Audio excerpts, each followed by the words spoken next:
ধর্মীয় পোশাকই চালু করেছে ইহুদিরা। কোরআনে কোনো ড্রেস কোড নাই। এই যে কাপড়টা তুমি পরে আছো, কথা বলছো, এটা নিয়ে কথাটা নাও, আগের কথাটা নাও, তাহলে তুমি বুঝতে পারবে। আমি তোমাকে ডাইরেক্টলি কটাক্ষ করছি না। এই ধর্মীয় পোশাকটা ইহুদিদের, ধর্মীয় পোশাকই চালু করেছে ইহুদিরা। কোরআনে কোনো ড্রেস কোড নাই। ধর্মীয় পোশাকের প্রচলনটাই করেছে ইহুদিরা।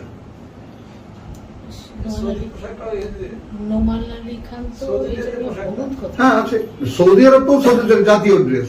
সারা 25 কোটি খ্রিস্টান ওই একই পোশাক পরে। তারাও লম্বা কুর্তা গায়ে দেয়, টুপি মাথায় দেয়। টুপি, আচ্ছা, লম্বা কুর্তা গায়ে দেয় কেন? ওই ভেতরটা ঠান্ডা থাকে মরুভূমির আবহে। রুমাল দেয় কেন? এই দুই জায়গায় যেন রৌদ্র না লাগে। টুপি মাথায় কেন পড়ে? এই জন্য পড়ে যে ওই টুপিটা থাকলে রুমালটা পড়ে যায় না। সব একটার সাথে একটা কারণ যোগানো। আর তুমি টুপি পরে কোনো নবীর সুন্নত কোথায় পাইছো? পাগড়ি তো ভারতীয়। শিখদের কেন? পাগড়ি ভারতীয়, পাঠানদের, মারাঠাদের পাগড়ি, ওদের একটা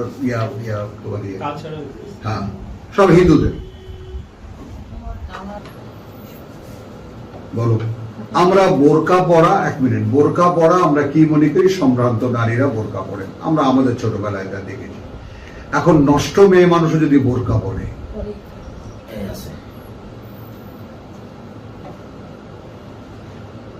বুঝো? এখন আমরা ধর্মীয় কাপড় চোপড় মনে করতাম হুজুরদের, এরা ভালো মানুষ। এখন নষ্ট মানুষও যদি এই ধর্মীয় কাপড় চোপড় পরে, তাহলে কি হবে